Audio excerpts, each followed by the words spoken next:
One of the first videos we made in this processor series was about how notifications on the iPhone are bad.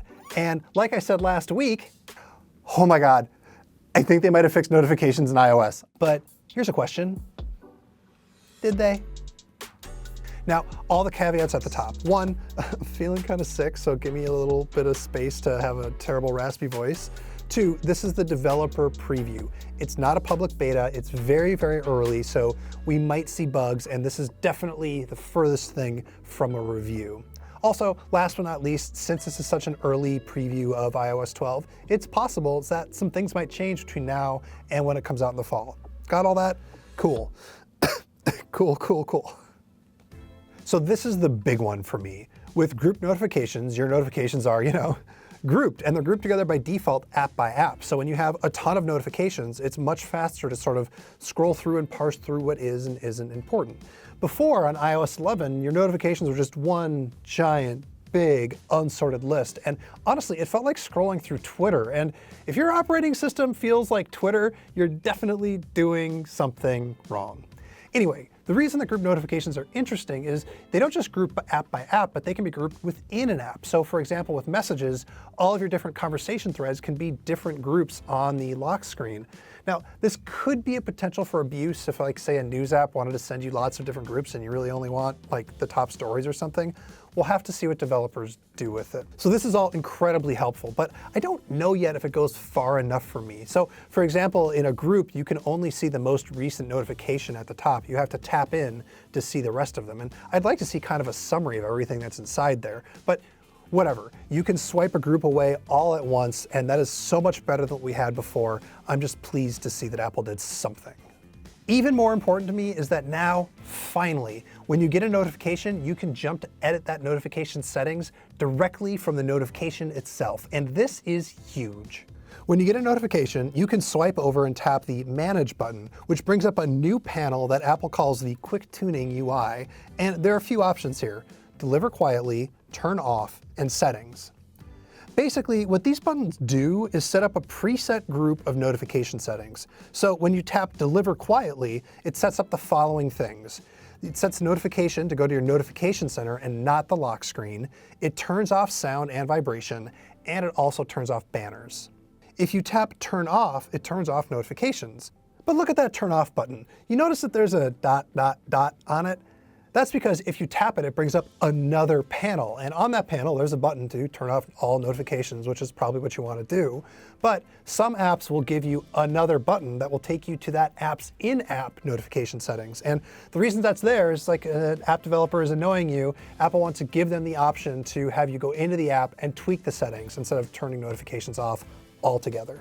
Here's why this is a huge upgrade over iOS 11, because before, if you got an annoying notification, you had two choices: just swipe it away to get rid of it, but then the next time they send you one, you'll be annoyed again, or stop whatever it is you're doing, go into the Settings app, find that app, tap into it to change the notification settings, or open the app and see if the app has its own in-app notification settings. It was just a whole mess that you just never bothered with, and now you finally will. We've been talking about settings a bunch, so let's actually just look at the settings, because they've been completely redesigned. In the last video, we talked about the mystery of the checkboxes. And the mystery is still here, but it's slightly less mysterious because they've got the nice little graphics now that show you what all these different buttons mean, so it's a little bit easier to figure out. Now, I'm not going to go through and count them, partially because in the last video I got my math wrong, and I don't want you to yell at me in the comments, because I deserved it, and I'm sorry.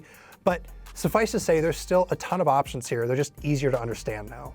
One of the more interesting UI choices in iOS 12 is that the notification center and the lock screen are now very different things. Notifications could go to one or the other, or even both. Developers in iOS 12 can now send a notification silently to the notification center without asking for your permission, which seems scary. But it's actually maybe an interesting idea, because you'll see it in the notification center. There'll be a button that says, I don't want these, so that's pretty easy to get rid of. But it's a better solution, Apple thinks, for developers than when you first time you open the app, so they're like, do you want notifications? Do you like notifications? We got notifications for you. That's annoying. This seems better, but we're gonna have to see. It's going to take some time for me to see what I think of this new paradigm of Notification Center and lock screen being completely different, because I'm a little bit worried the Notification Center is just going to become a dumping ground of crap I've ignored and stuff that people want to send me that I don't want to bother looking at. But it's still early and we don't know yet. All right, so the last big set of features I want to talk about are all the upgrades to Do Not Disturb, and I really love them. And the best one is that you can now set a time limit for how long Do Not Disturb lasts, because I always forget to turn the dang thing off. You can have it go off by a time, you can have it go off by a location, you can even do really clever things like have it go off by what's in your Apple Calendar. Here's a neat thing that happened to me over the weekend. Siri did something good. It saw that I had a movie ticket in my Apple Wallet and then popped up a thing saying, hey, do you want to turn on Do Not Disturb during the length of this movie? That's really smart.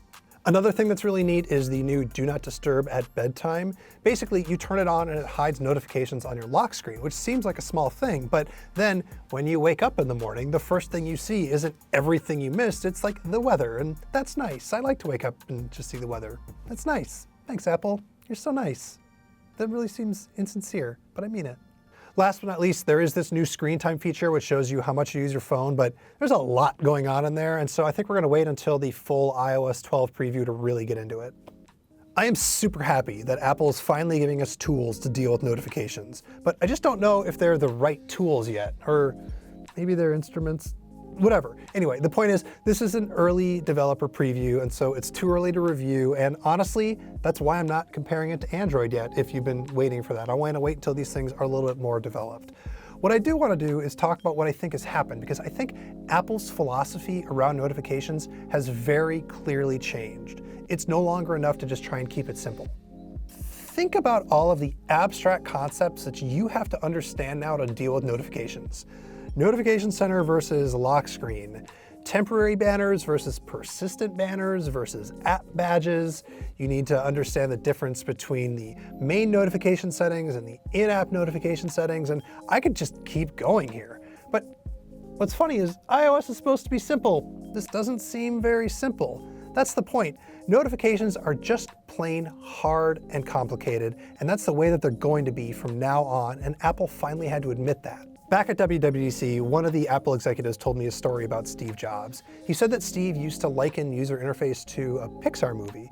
Now, Pixar movies appeal equally to both children and adults, and a good user interface should be simple enough for novices, but complex enough for pro users. And what's new in iOS 12 is we finally have the notification controls for pro users. But notifications are so crazy right now, they're so prevalent, and they're just all-encompassing that you know who the pro users are? Honestly, I think it's all of us. Hey, thanks for watching, and let me know in the comments, do you think that Apple did enough to fix notifications in iOS 12? We'll have a chat there, maybe hit the subscribe button. When you've done all that, head over to this other video where we talk about all the rest of the features in iOS 12, because really, there's just a ton of them.